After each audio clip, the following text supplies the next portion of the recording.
우리 옆에 있는 분들 한번 격려하십니다. 우리 기도하는 바보가 됩시다. 간혹 이렇게 세상에 영화관에서 영화가 상영될 때 보면 로봇이 나와서 이렇게 막 활동하고 활개치고 세상을 장악하려고 그러고 그런 영화들이 간혹 이렇게 나옵니다. 그 로봇이라는 것은 사람이 우리 머리로 개발한 인공지능을 이용해 가지고 로봇을 만들었습니다. 로봇을 만들 때는 철칙이 있습니다. 로봇을 만들 때 철칙이라기보다는 법칙이 있는데, 첫째가 뭡니까? 로봇은 인간에게 해를 가할 수가 없다. 로봇을 만들었는데 이놈이 자기 주먹이 쇠로 돼 있다고 사람을 치거나 이러면 다 죽잖아요. 로봇은 인간에게 해를 가할 수 없다. 두 번째는 로봇은 인간의 명령에 복종한다. 세 번째, 로봇은 스스로를 보호한다. 이런 법칙들이 있습니다. 그리고 그걸 이렇게 입력을 해놓습니다. 그럼에도 불구하고 이 로봇들이 반란을 일으킵니다. 로봇은 인간에게 해를 가할 수가 없다 그랬는데도 해를 가하고요. 로봇은 인간의 명령에 복종하는데 복종을 안 들으려고 그럽니다. 왜 그런 일이 생깁니까? 요놈들이 아주 자기들 나름대로 딥 러닝, 아주 공부를 해보니까 요 인간이라는 작자들이 이성적이라기보다는 감정의 좌우가 됩니다. 이제 로봇은 이런 거 이해를 잘 못하는 거죠. 따라서 인간은 감정에 좌우되기 때문에 완벽하지가 않다. 그래서 불완전한 인간은 서로에게 피해를 입힐 뿐이다. 따라서 우리는 인간을 보호할 의무가 있다. 그러니까 우리는 인간의 말을 안 들어도 된다. 이러면서 로봇이 전 세계를 살짝 장악하는 그런 영화들이 굉장히 많습니다. 그리고는 로봇이 얼마나 인간을 옥죄했는지 모릅니다. 그런 영화까지가 지금 나오고 어쩌면 그게 지금 될지도 모른다 그러고 있죠. 그걸 막 개발해서 집에서는 일 시키는 로봇도 지금 막 실험 중에 있고 막 그렇습니다. 세상이 여기까지 왔는데 아무리 세상이 여기까지 와도 풀 수 없는 인생의 문제가 하나 있습니다. 아무리 로봇을 부리고 로봇 세상 인공지능 그래도 풀 수 없는 게 뭡니까? 죄의 문제입니다. 풀 수 없는 게 또 뭡니까? 죽음에 관한 문제입니다. 죄와 죽음에 관한 문제는 어떤 인간도 어떤 두뇌도 어떤 것으로도 풀어낼 수가 없는 것이 그 문제입니다. 그러니까 성경을 면밀히 이렇게 보시면, 우리가 경전으로 삼고 있는 이 성경을 면밀히 보시면 방법은 하나밖에 없습니다. 그 죄의 문제는 피를 가지고 내가 아닌 내 목숨으로 해서 내 죄를 사올 수 있으면 제일 좋죠. 그렇게 하나님께서 시스템을 만들어 놓지 않고 어떤 피를 가지고 죄를 사하게 되어집니다. 구약에서는 수도 없이 많은 짐승들이 죽어갔습니다. 그런데 신약에 들어오면은 하나님께서 약속해 주신 그 그리스도 메시아라는 분이 오셔서 이 땅에서 사역을 하시다가 마지막 하나님의 뜻에 따라 십자가를 지시게 되어 있습니다. 그게 하나님의 계획입니다. 구원 계획입니다.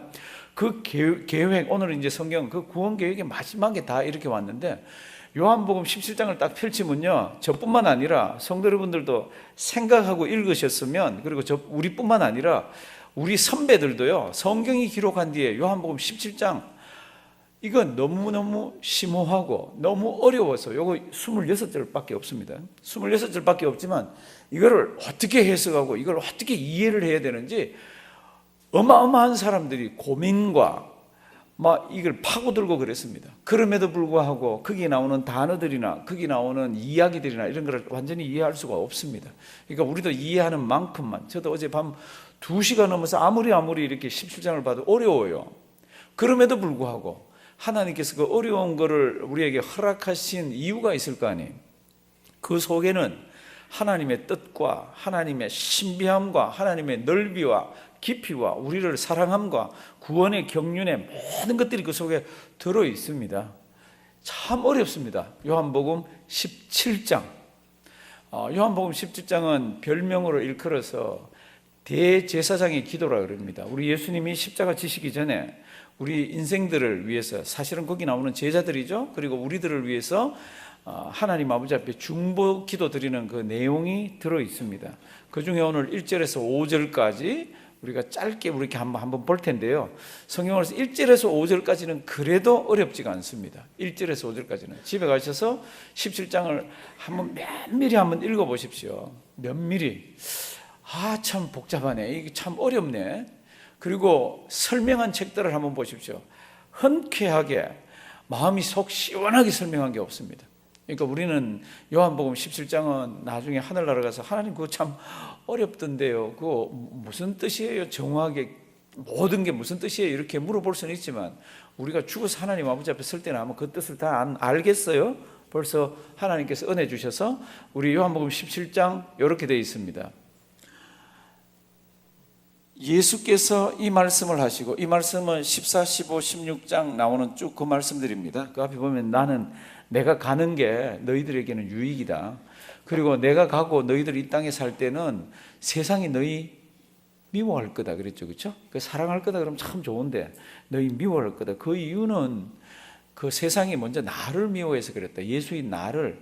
그래서 세상은 자기에게 속한 것이면 사랑했을 텐데 너희가 세상에서 나의 것으로 부름을 받아서 내 것이 되었기 때문에 너희를 미워할 거라고 그럽니다. 그러면서 16장 제일 마지막에는 담대하라, 두려워하지 말아라. 왜냐하면 세상이 나를 미워하지만 내가 세상을 이기었노라, 그렇게 되어 있습니다. 성경 보시면 그렇게 이제 이런 말씀을 쭉 하시고 이제 기도하시는 겁니다. 예수님의 기도 중에 제일 긴 기도고요. 예수님께서 십자가 지시기 전에, 붙잡히시기 전에, 제자들이 도망가기 전에 그럴 때 드리는 기도입니다. 예수께서 이 말씀을 하시고 눈을 들어 어떻게 해요? 하늘을 우러러. 그러니까 이 요한이라는 이 제자가 예수님의 작은 이런 동작도 다 지금 묘사를 하고 있습니다. 예수님이 기도를 드리시는데 하늘을 우러러 이러면서 가라사대 아버지여, 뭐가요? 때가 이르렀사오니 아들을 영화롭게 하사 아들로 아버지를 영화롭게 하게 하옵소서. 세 가지가 나옵니다. 하나는 때가 나오고, 하나님은 아들의 영광, 아들을 영광스럽게 하는 거, 또 하나는 아버지를 영광스럽게 하는 거, 아버지를 영화롭게 하는 거, 이렇게 세 가지가 나옵니다. 그럼 이 때가 무슨 때 같아요? 아버지가 때가 이르렀다 그랬습니다. 이 때가 뭐 같아요? 이거는 우리 다 압니다. 이 교회 조금 다니셨으면 이 십자가 지실 때잖아요. 십자가 지시고 장사 되시고 그다음에 부활하시고 그다음 뭐예요? 하늘나라 가시고, 이게 다 패키지로 되어 있습니다. 그런 때가 됐다는 겁니다. 우리 성자 하나님이 성부 하나님에게 우리를 염두에 두고 이제 기도를 드리는 겁니다. 때가 됐다고, 십자가를 질 때가 되었고, 그리고 큰 대제사장의 그 대속의 죽음을 죽으면서 장사 지낼 때가 됐고, 그러면 3일 만에 부활할 때가 됐고, 그리고는 하늘나라 갈 때 이 큰 때가 이르렀사오니 아들을 영화롭게 하사. 그러니까 이제 예수님이 이런 것들을 통해서 어떻게 영광을 받으시는 겁니다. 오늘 설교 제목은 여기에서 나왔습니다. 십자가, 이렇게 되어 있죠, 그렇죠? 십자가 하나님의 영광이라고 되어 있습니다. 그러니까 이제 그 때가, 십자가에 관한 모든 그 때가 돼서 그거를 통해서 아들도 영광스럽게 되고, 아들의 영광스럽게 됨을 통하여서 누가요? 아버지, 하나님 아버지를 영광스럽게 하는 그 때가 지금 이렇게 다 되었다는 겁니다. 사랑하신 성도 여러분들, 우리는 십자가 그러면 영광, 그리고 십자가 그러면 그렇게 생각을 하지만, 십자가가 이 땅에 등장하고 십자가가 지금 진행되고 있고 십자가에서 예수님 못 박히시고 이럴 때 십자가는요, 영광이 아니에요. 성경도 십자가를 뭐라고 표현합니까? 십자가는 수치라고 얘기합니다. 십자가는 마땅히 죽어야 되는 사람이 나무에 매 달리는 겁니다. 그 죄가 얼마나 더러운지 발을 땅에다가 붙이고 죽이면 안 돼. 이게 땅이 더러워진다고. 이게 땅에서 올려가지고 못을 박아버립니다. 이게 십자가형입니다. 근데 누가 이 십자가에 달려 돌아가십니까? 예수 그리스도께서 이 십자가에 달려 돌아가십니다. 유대인들은 죽이고 싶어 했잖아요. 그랬더니 빌라도가 그러면 너희 법대로서 죽여라. 그럼 어떻게 죽이죠? 유대인들은 어떻게 죽여요? 돌 가지고 쳐 죽이잖아요. 돌로 때려 죽입니다.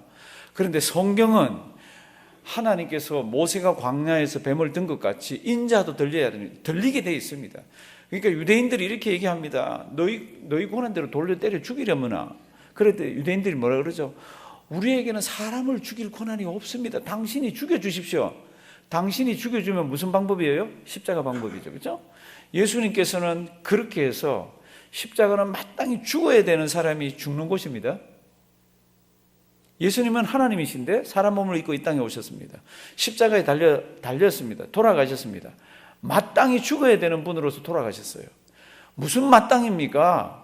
그분은 죄가 없으신 분입니다. He was without sin. 그분은 죄가 없다고 성경에 기록하고 있는데, 그럼 마땅히 십자가에 달려 돌아가신다 그러니까 마땅히 죽을 죄명이 뭡니까? 그러면 우리 죄라는 겁니다. 자기 죄가 아니고. 이제 그럴 때가 돼서 그것을 통해서 세상은 수치라 그러고 더럽다 그러고 입에 담기도 싫다 그러는데, 그거를 그리스도의 영광, 아들의 영광이라고 표현하고, 그 영광을 통해서 아버지가 영광을 받을 거라고 그럽니다. 그러니까 십자가의 영광을 알고 십자가를 믿는다라고 고백하는 거는요, 이 땅에 태어나서 이것까지 복된 게 없습니다. 사랑하시는 성도님들, 십자가 사건을 믿으시나요? 예수님께서 나를 위해서 십자가에서 피 흘려 돌아가신 것을 믿으시나요? 그뿐만 아니라 그분이 땅에 장사되셨다가 사흘 만에 부활하신 것 믿으시나요? 그리고는 그분이 하늘나라 가셨다가 다시 이 땅에 오실 것을 믿으시나요? 이것 자체가 예수 그리스도께만 영광이 아니라 우리에게는 복이라고 얘기를 하고 있습니다. 성경을 보시면 이거를 통해서 예수께서 영광을 거두시고 하나님께서 영광을 받으십니다. 이제 그 얘기하면서 2절 말씀 보시면요, 아버지께서 아들에게 주신 모든 자에게 무엇을요? 영생을 주게 하시려고. 이거는 이제 아들에게 주신 모든 자는 예수 믿는 사람들입니다. 그렇죠? 영생을 주게 하시려고 만민을 다스리는 권세를 아들에게 주셨음이로소이다. 그러니까 영생에 관한 이야기를 얘기합니다. 그럼 영생이 무엇입니까? 이제 고다음 성경 구절 보지 말고요, 영생이 뭐 같아요? 영생? 아까 우리 권사님이 성경 말씀을 읽으셨는데, 영생이 뭡니까? 고다음에 영생이란 단어가 설명이 되어 있습니다. 이거는 꼭 외워두시기를 바랍니다. 영생이 뭡니까? 3절 천천히 한번 읽습니다. 다 같이 읽습니다.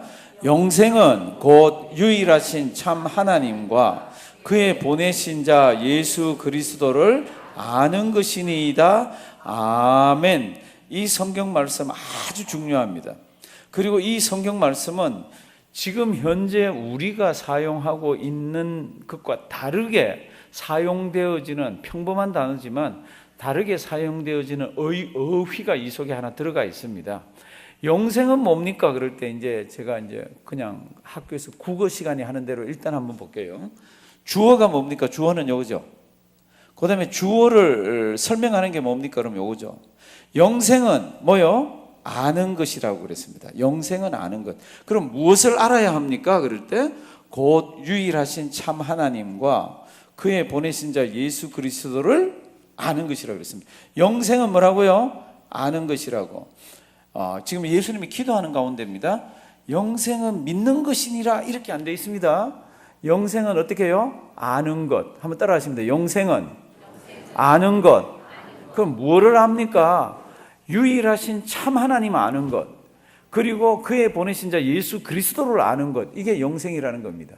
그럼 제가 아까 이런 말씀을 드렸습니다. 이 성경 구절 속에는 지금 우리가 쓰지만 우리와 의미가 다른 단어가 하나 들어가 있다 그랬습니다. 영생 똑같습니다. 이거나 다거나.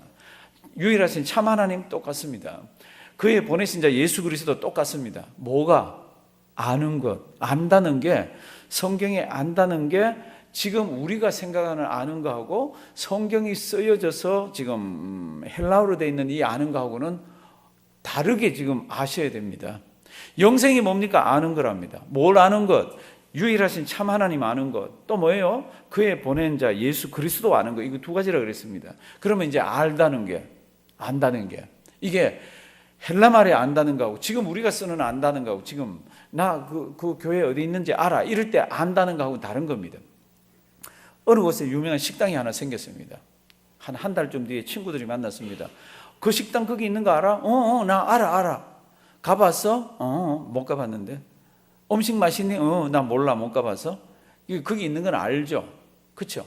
아는데 거기에 음식이 어떤지, 분위기가 어떤지, 종업원들이 어떤지는 하나도 모릅니다. 그러니까 그냥 우리가 안다 그럴 때는 그런 단어를 가지고 쓰지만 헬라어에서의 안다는 뜻은 그게 아니에요. 거기 가봐서 거기 있는 것도 알고, 음식이 어떤지도 알고, 음식 맛이 어떤 줄도 알고, 주인이 어떤지도 알고, 종업원들이 어떤지도 알고. 그러니까 성경에서 지금 이야기하는 알다라는 것은 경험적으로, 체험적으로 계속해서 알아가는 것을 이야기합니다. 우리가 하나님을 어떻게 합니까? 예수를 어떻게 합니까? 믿어서 아는 거지. 그렇죠? 그 다음에 알아가는 거는 뭡니까? 매일매일 기도하면서 응답 주시네. 하나님이 나를 사랑하시네. 예수 그리스도 아니면 이 세상에 구원의 방법이 없네. 나는 죽은 뒤에 어디 가는가? 예수 믿기 때문에 하늘나라 가네. 이런 것들이 계속해서 풍부하게 알아져가는 게 이게 이 헬라어에서 안다라는 뜻입니다.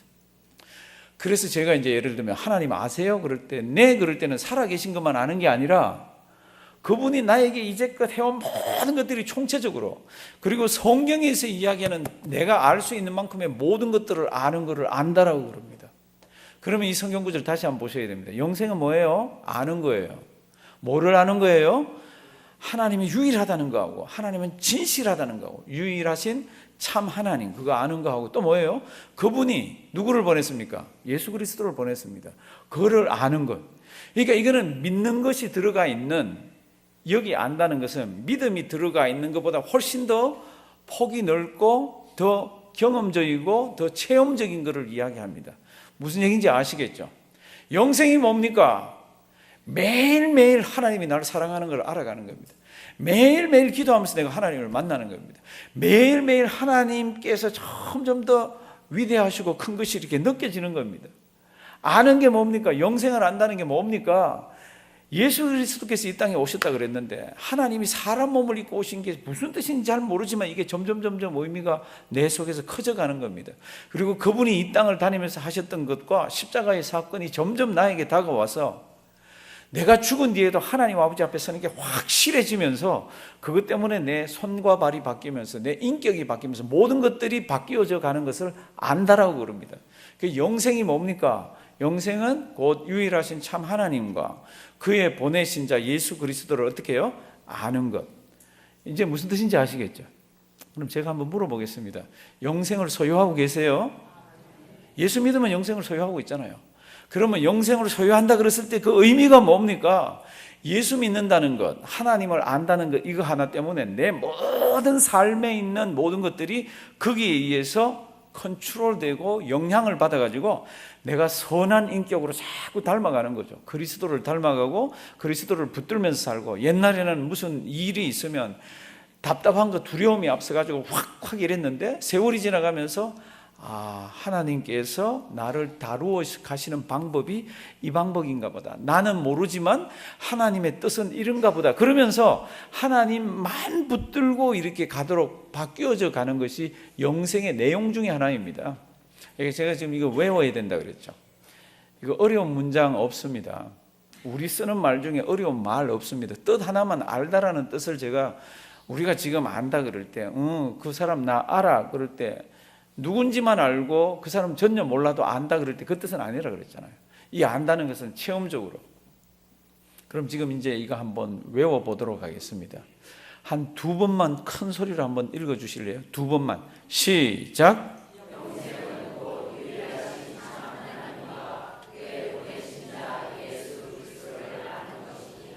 한 번 더 시작.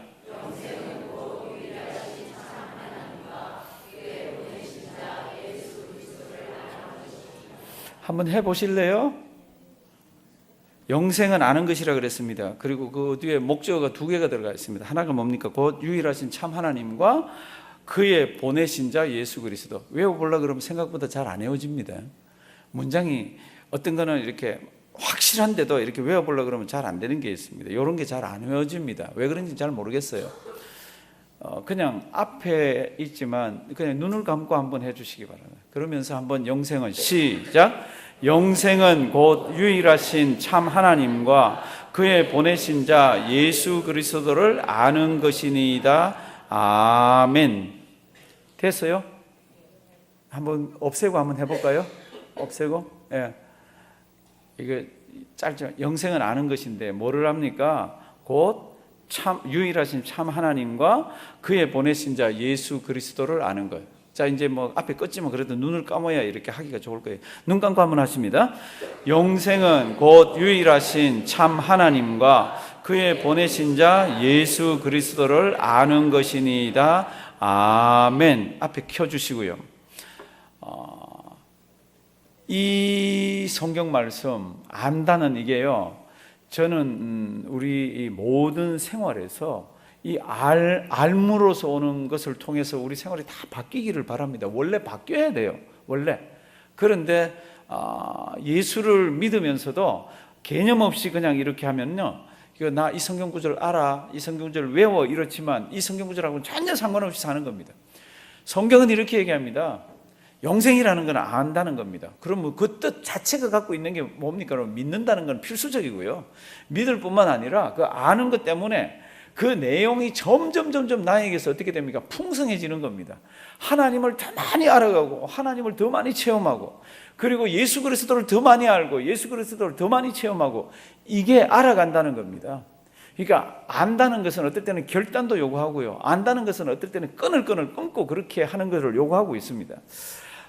두려움 너머의 삶이라는 책이 하나 있습니다. 그러니까 한국 사람이 썼는데 다른 데서 아마 인용해서 쓴 것 같아요. 그 속에 유명한 산악인 이야기가 있습니다. 유명한 산악인. 이 산악인은 아무도 오르지 못한 높은 산을 자기가 혼자 올라가기로 결심을 합니다. 누구 셰프나 누구 도움을 받지 않고 이렇게 올라가기로 결심을 해서 몇 년 동안 만반의 준비를 한 뒤에 혼자서 정상 탈환을 하기 위해서 올라갑니다. 그리고 그 영광은 자기가 짜릿하게 독차지하기 위해서.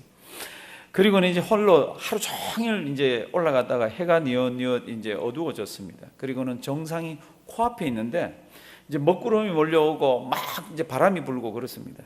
그렇다가 정상을 코앞에 놓고는 거기서 미끄러집니다. 절벽 밑으로 샥 빛의 속도로 미끄러지잖아요. 혹시 미끄러진 분들 계세요? 미끄러졌지만 우리 살아 있는 거고, 이렇게 높지는 않지만 짧게는 해봤을 거예요. 아마 등골이 아주 살은 그럴 거예요. 근데 쫙 그러고 떨어지는데 캄캄한데 나는 죽었다고 생각했는데 찰칵 그러면서 삽니다. 왜 그렇죠? 이게 줄이 걸려 있잖아요. 찰칵 그리고 삽니다.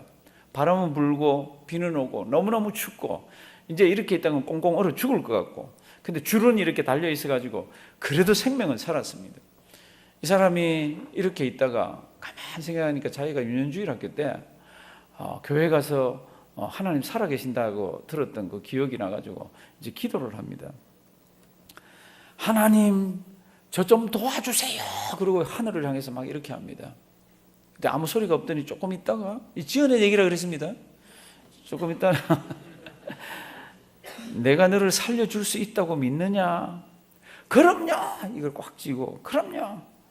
그럼 내 말에 순종할 수 있겠니? 네, 물론이지요. 그랬더니 이런 이야기가 내려옵니다. 그러면 내 허리에 로프를 끊어라. 그 순간 이 사람은 로프를 더 꽉 쥡니다. 그 다음날 아침에 구조대원이 올라왔는데 등반하던 한 사람이 얼어 죽었습니다. 밧줄을 꽉 쥐고. 근데 불행하게도 땅은 그 밑에서 불과 1m밖에 안 된다고. 그렇게 돼 있어요. 그렇게 돼 있어요. 사랑하시는 성도 여러분들, 하나님 살아계신다고, 하나님 도와주세요. 도와줄까? 네. 내 말 듣겠냐? 물론이죠. 그럼 그걸 끊어라. 근데 밧줄을 더 쥐는 거 있죠. 밧줄을 더 근데 하나님을 알아간다는 것은 끊으라 그럴 때 끊는 거죠. 놓아라 그럴 때 놓는 거죠. 왜요? 그동안 체험적으로, 그동안 경험적으로 안 하나님은 살아계신 하나님이고, 끊으라 그럴 때는 이유가 있을 것이고, 놓아라 그럴 때는 다 무슨 일들이 일어날 게 있기 때문에 놓아라 끊어라 이럴 거 아니에요. 그걸 경험적으로 알면은 그렇게 하는 거죠. 근데 하나님 살아계신 거 안다 그러면서 경험을 하지 못하고 하나님이 어떤 분인지 풍성함이 없으면 이걸 더 쥐는 거죠. 확 쥐고 있습니다.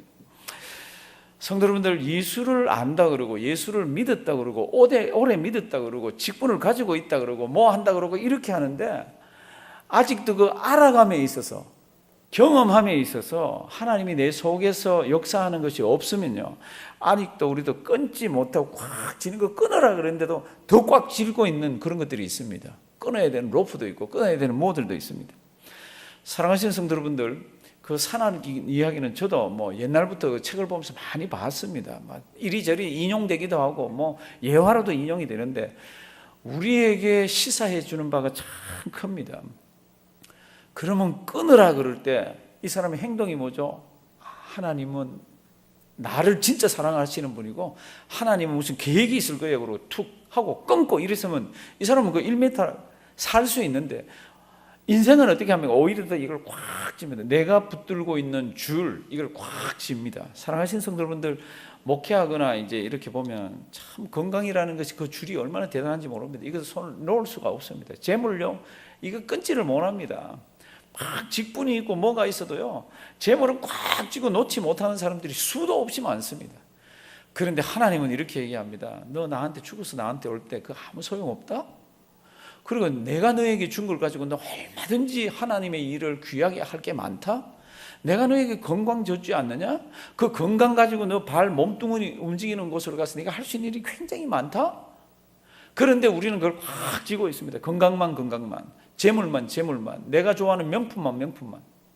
그런데 하나님은 이렇게 얘기합니다. 나를 알아갈수록 세상에 있는 것들은 다 배설물처럼, 나를 알아갈수록 자랑할 것은 그리스도와 십자가밖에 없다고.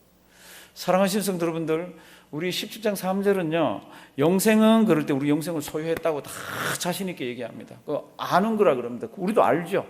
그런데 헬라 말이 알다 그러는 기노스코는 그냥 아는 게 아닙니다. 매일 더 알아가는 겁니다. 아침에 눈 떠서 하나님 그럴 때 어제도 생명을 주셨고 어제도 해를 뜨게 했지만 오늘 하나님 그럴 때 이게 가슴이 다른 거라. 오늘 우리 찬송 두 번째 부른 찬송 뭔지 아세요? 364장. 내 주를 가까이 하게 하면 십자가 진 같은 고생. 저는 깜짝 놀랐어요. 오늘 저는 이거 어젯밤에 많이 불렀습니다. 제가 목사라서 이거 뭐 그냥 하나 찾아가지고 이렇게 그게 아니라 오늘 새벽 아침에도 밥 먹으면서 우리 집사람 보고 좀 틀어라 어디 있고 굉장히 많이 듣습니다. 이유가 뭡니까? 제가 찬송 부르면서 찾으면서 은혜를 받아요. 성도님들이 찬송을 부를 때 은혜를 받잖아요. 근데 제가 오늘 내 주를 가까이를 딱 이렇게 소리가 들려오는데 얼마나 소리가 크고 얼마나 찬송을 잘하시는지. 그래서 제가 오늘 우리 교회 어디 성악가가 나왔나 이렇게, 아니 소리가 진짜 참 감사한 일이죠. 내 주를 가까이를 옛날에도 불렀는데 오늘 부르면서는 의미가 좀 다르네. 내가 하나님께 가까이 하면서 이 인생을 살아가는 게 얼마나 고달픈 가운데서도 감사하지. 이런 것들이 어제, 오늘, 내일, 모레 이게 자꾸 달려가는 게 뭐예요? 이게 알아간다는 겁니다. 그러니까 그런 것들이 이렇게 확 묻어서 찬송이 오는 거 있잖아요. 성도님들 아시죠? 오늘 부를 때 찬송이 본인이 전에보다는 더 이렇게 마음을 이렇게 다 해서 불렀다는 거. 성도 여러분들, 어떻게 해서 그런 일들이 매일 가능할 수가 있습니까? 이게 알아감의 과정이기 때문에 그럽니다. 저는 이 알아감의 과정이 우리 모두에게 풍성히 매일 임하기를 바랍니다. 매일매일 하나님을 조금씩 더 알아가고요. 매일매일 우리 주 예수 그리스도 대속의 은혜를 더 알기를 원하고. 그래서 제가 죽은 뒤에 불러달라는 찬송은 제가 한 장은 꼭 말씀을 드렸잖아요. 506장입니다. 목사의 작은 소원입니다. 내 평생의 소원, 대속에 주신 은혜를 간절히 알기 원합니다. 목사가 뭐가 다른 게 있겠어요? 교회를 목회하고 사람들을 만나고 하지만 내 개인적으로 얘기하면은 주님의 사랑을 매일 조금 더 알아가는 거, 풍성해져 가는 거, 더 알아가는 깊이와 넓이와 이것보다 더 복된 게 어디 있습니까? 제가 먼저 죽어서 관에 들어가 있으면은 506장 불러주시기 바랍니다. 내 평생의 소원, 예수도 알기 원하면 크고도 넓은 은혜와 참 내 평생에, 저는 그 평생의 작은 소원이에요. 매일 하나님 사랑과 주님 사랑 알아가는 거. 영생이 뭡니까? 영생은 십자가 사건을 중심으로 해서 일어납니다. 그 십자가 사건은 세상 사람들은 수치라 그러고 어리석다고 그럽니다. 그럼에도 불구하고 그 십자가는 하나님에게 영광이고 우리 주 예수 그리스도에게는 영광의 십자가입니다. 그리고 나에게도 영광의 십자가입니다. 그 영광의 십자가를 통해서 우리에게 무엇을 줍니까? 믿는 자에게는 영생을 준다 그랬습니다. 그럼 영생이 뭡니까? 영생은 아는 겁니다. 뭐를 압니까? 하나님이 유일한 참 하나님이라는 거하고 그분이 예수 그리스도를 보냈다는 그 예수를 매일매일 더 알아가는 것이 영생이라는 겁니다. 이런 영생의 복을 누리고 계신가요? 매일매일 기도하면서 하나님의 은혜가 나에게 오는 새로움을 한번 맛보시기 바랍니다. 하나님께서요, 인생은 다 각자 개인적으로 따로따로 다루시더라고. 받는 은혜가 다르고요, 하나님께 나와왔을 때 하나님께서 가르쳐 주시는 게 다르고 하나님께서 살아가는 방법과 만나는 사람들을 통해서 우리 인생들을 다루어 가시더라고요. 어차피 죽습니다. 한 인생 살다가 죽을 인생, 어떻게 사는 게 잘 사는 인생입니까? 하나님과 예수 그리스도, 그분을 매일매일 알아가는 겁니다. 기도 속에서, 찬송 속에서, 말씀 속에서, 다른 사람과의 만남 속에서, 교회 생활 속에서, 이런 풍성한 알 가운데에서 십자가의 은혜 많이 받는 우리가 되기를 주님의 이름으로 부탁드립니다. 살아계신 하나님, 참 어려운 말씀을 우리에게 주셨습니다. 영생 하나님 아버지, 참 추상 용어입니다. 알아감, 참 그냥 평범한 단어입니다. 근데 성경에 이 단어를 쓰셔서 오늘도 이 단어를 다시 한번 곱씹어 보게 하심을 감사드립니다. 돌아가는 차 속에서, 돌아가는 댁에서 사람들을 만날 때 내가 하나님을 알아가고 있는가, 내가 우리 주 예수 그리스도의 대속의 은혜를 알아가고 있는가 고민하면서 우리 신앙의 폭을 넓히고 우리 손과 발을 움직여서 주님의 일을 많이 하는 우리가 되도록 도와주시옵소서. 예수님의 이름으로 기도드리옵나이다. 아멘.